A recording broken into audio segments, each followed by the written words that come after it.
In this special episode of Mighty Car Mods, it's mechanic and apprentice.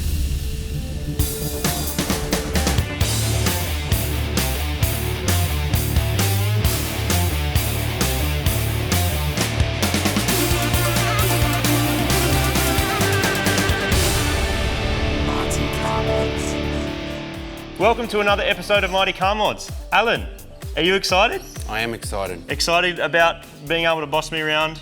I think that's, how does it work in a workshop with an apprentice? What happens? I send you up the shop to get left-handed screwdrivers and that sort of thing, and the rest of the time you have to sweep up. That's what you normally do. Sounds really fun. However, in this case, you made me crash my motorbike, so I've got one hand that doesn't actually work anymore. That's convenient, isn't it? Did you do that on purpose? I just... So you go Superman It's off. in the back of my head. Anyway, so I'm going to be cracking the whip on you. So it looks like I'm going to be working on a very special car. First, some revision. A while back we undertook the $3,000 Turbo Challenge. For no more than $3,000 buy-in, we'd get ourselves some nugget cars to modify and then battle. Nuggetism was optional, but turbocharged was not. Neither of us knew what the other one had bought until we drove or pushed them into our shed. Moog got his hands on a Team Dentist Jet Saab 9000 with a factory turbo setup. I scoured the interballs and eventually found this. Wow, okay, alright, I'm gonna have my first look at it. Here we go. Oh my god! Oh my god! How good is it? Oh my god! It's turbo! That's the worst thing I've ever seen! A Sex-Spec show car from the early 2000s, with very appropriate number plates. Too sexy. Originally a 1999 CE Lancer, it had a manual conversion, custom VF turbo and intercooler setup, red vinyl interior, custom fiberglass body kit, and some epic chrome wheels. The turbo didn't do anything other than make noise, and the interior was mouldy and had many questionable items contained within it. Why, Martin? There's issues. I set about fixing up this nugget, getting it ready to battle with the Saab. We're still not sure which car won, but Too Sexy did some epic takeaway tray skids, and with an ECU to make the turbo system actually work, cemented itself in our hearts. Well, my heart anyway. With all that work done, I realised I just could not get rid of it, so the journey to unmodify this car began. The stinky interior was gone. Bye-bye. Bye-bye. This is so satisfying, dude!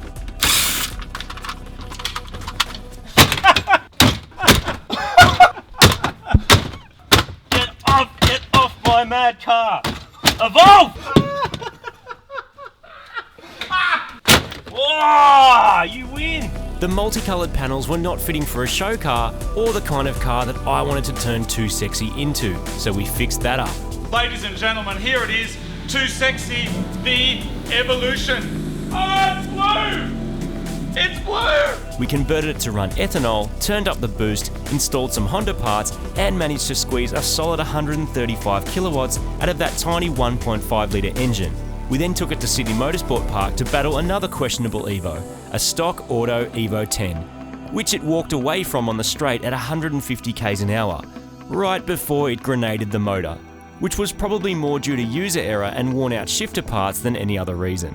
And with that, it was loaded onto a tow truck with its fate uncertain. Until today, where the heart of another, newer Lancer will be transplanted into our fallen hero. With the broken Too Sexy on its way to Turbo Yoda's shed, I scoured the interballs for an appropriate engine donor.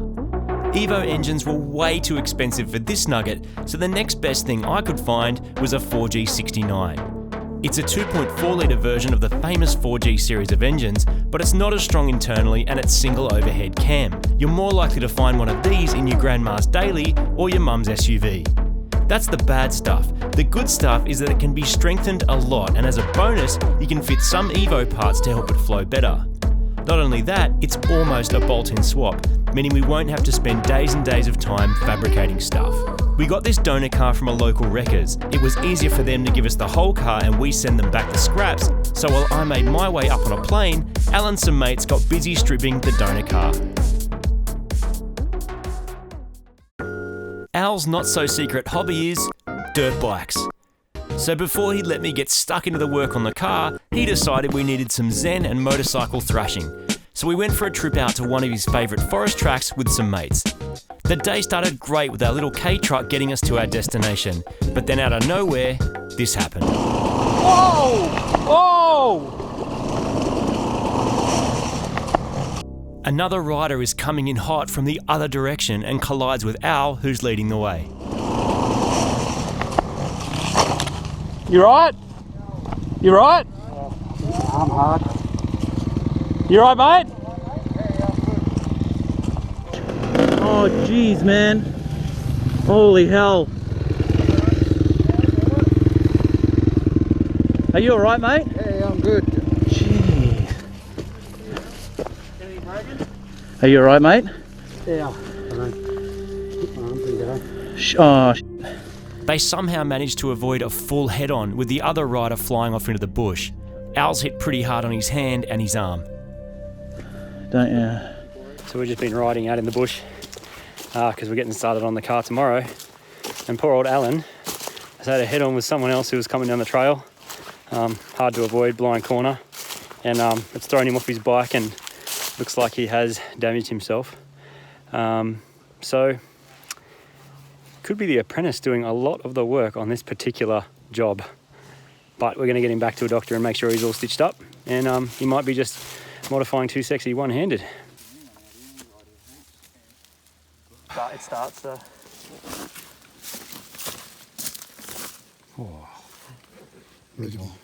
Meaty. Off to the doctors! Should be right. Should be right, yeah, whatever, mate. We're at the doctor's. Oh, so swollen. So, I'm driving you back to the doctor's because we've been for an x-ray now for your hand. And what did x-ray mate say? He said I got a broken hand. Broken hand. Awesome. So, we've got a throttle body, went and saw Miles and got the throttle body, which is awesome. Down there somewhere. Thanks, Miles. And now we are going to go back and get your hand. They're probably going to strap it up or cast it or do something hectic with it. And then we're going to go back and finish my Mad Lancer. It's back to doctors, back to the shed, go stand in the 38-degree heat, sweat a lot and fix the car. Can't even chop. Ow. That's what I like to hear. What's a compound scrub? That's when they get in there and have to scrape all the smuts out of your bones and stuff. After all the medical examinations were done, Al was told to go home and rest his hand. So we celebrated the beginning of this new journey the best way we know how.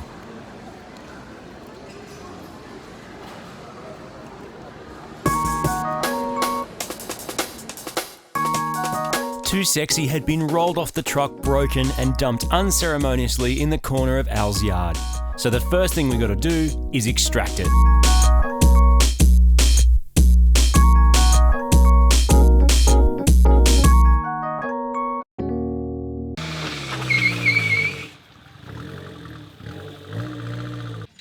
Seatbelts off. Go, Martin, go.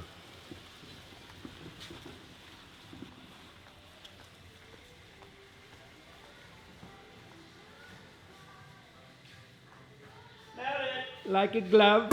After a very roundabout few days, Too Sexy is finally on Al's hoist and ready for action. We'll address the Leaf a little later because the priority in this shed is almost always power. How do you feel about Mitsubishi Evos? Take them or leave them. Is that because it's front wheel drive? Well, only this one's front wheel drive. Normal Evos are four wheel drive, I think. But this is a special Evo. So limited edition. You all might remember when I blew this up. Well, this is now the aftermath. So we're actually going to find out today what happened because I still don't know. I mean, I know it's seized, right? Oh, that looks really painful. Oh, wonky hand. Ow. So we think it's seized, correct? It doesn't turn at all, so let's go with that. Okay. I tried to get it started so I could move it around my yard, and no battery's going to turn that thing over, so yeah, she's a bin job, I think. Bin job. I called up some American mates and they said there's no substitute for cubic inches, so we went, what's the biggest Lancer engine? 2.4 Myvec. So I just went to the wrecking yard up the road and crawled around through the weeds and stuff and found one, and they lifted it out with a Manitou crane thing and dumped it on the back of a truck and brought it down here. And we just pulled the motor out. It was pretty easy because it was all stripped and cut up already because they'd cut panels off it. So the motor's ready to go. Where is it? Show me. Is it here somewhere? It's over here.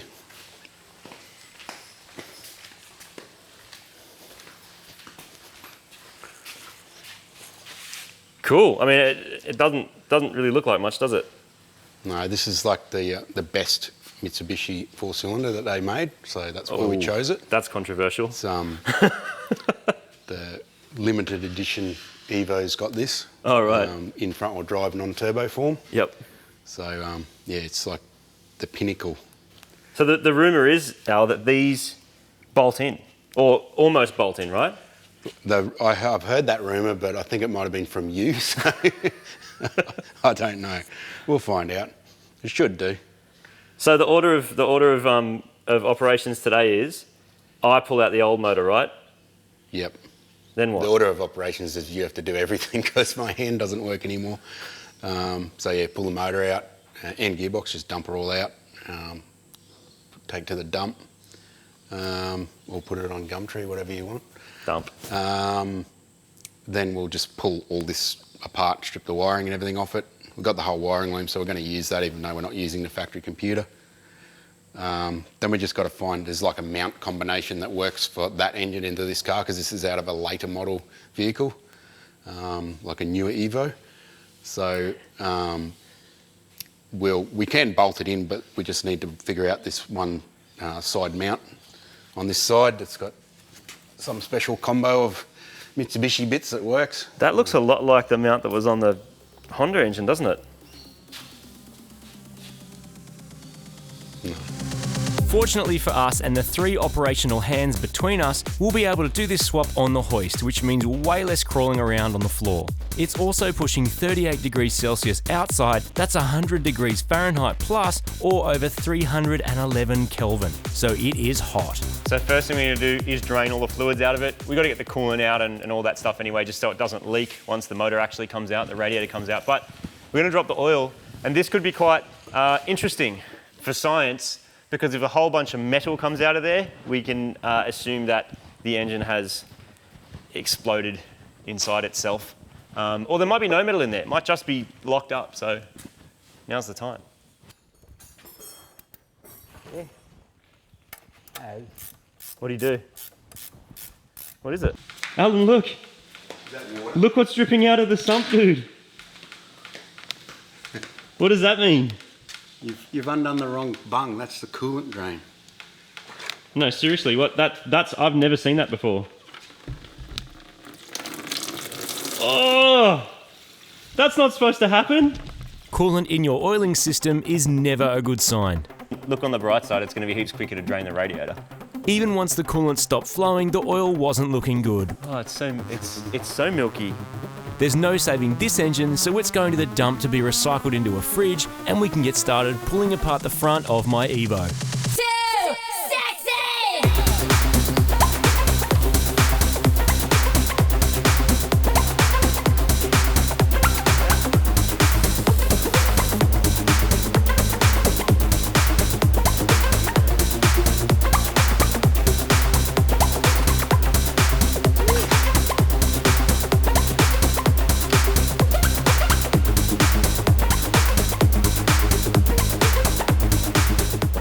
What are your thoughts? It's a VF10 IHI turbo, so it's actually like the equivalent to a TDO4L, which is what we use in just about every engine that we can, because they're like $50. And they work. This is off the old legacies before they started using Mitsubishi turbos, but they're pretty good. Wait, so we got a Subaru turbo and a Mitsubishi, and now Subaru use Mitsubishi turbos? Yeah. Okay, good. Bit like that. So this is no good for the new engine because the flange is different. So we'll have to make a new manifold. We have to make a new manifold? Well, you'll have to make a new manifold. All right, so we can't reuse this one with the big gooch on it? That's the gooch? Oh, that's the gooch, yeah, okay. No. Can't reuse that. No. That split anyway and cracked. Oh, yeah. But you welded it up and it's not cracked anymore, so... That's true. All good. So we're going to keep pulling stuff out of the engine bay. Next time we're going to get rid of all this aircon piping. It never worked anyway, and there's no gas in it as far as we know. So I'm going to pull that out and just get it out of the way. We're not going to use it in the new one because race car.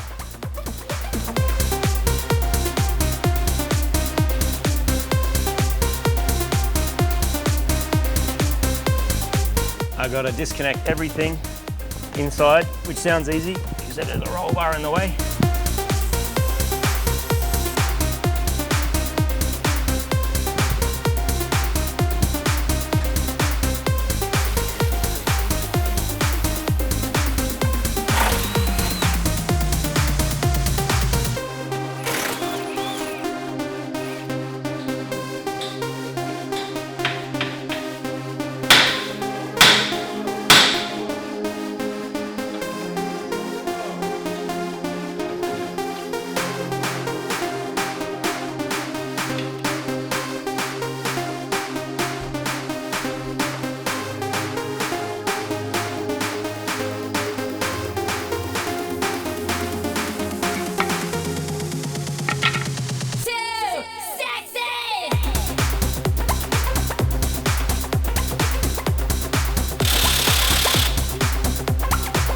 What do you like more, the mirror or Too Sexy? The mirror. Okay. I can't lose because you like both.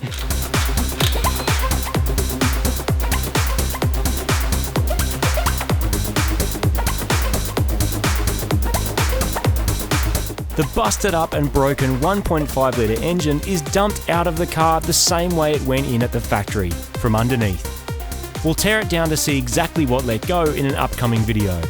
We're left with a blank slate, an empty canvas, an engine bay clear of the past and ready for the future. And the future is Big Block.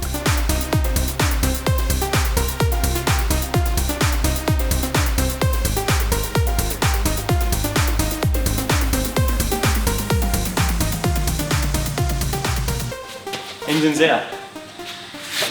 So we need to go get some parts and some supplies and some kebabs. Yep. And then tomorrow morning we can start fitting up the other engine, see if it fits. It'll fit. The rumour is that it will. There are other cars getting around with this engine. Yep. It's just a bit sort of shrouded in secrecy as the exact recipe, but I don't think it'll be too hard. No, I think it'll work all right. Kebabs, let's go. And the cool room at the bottle.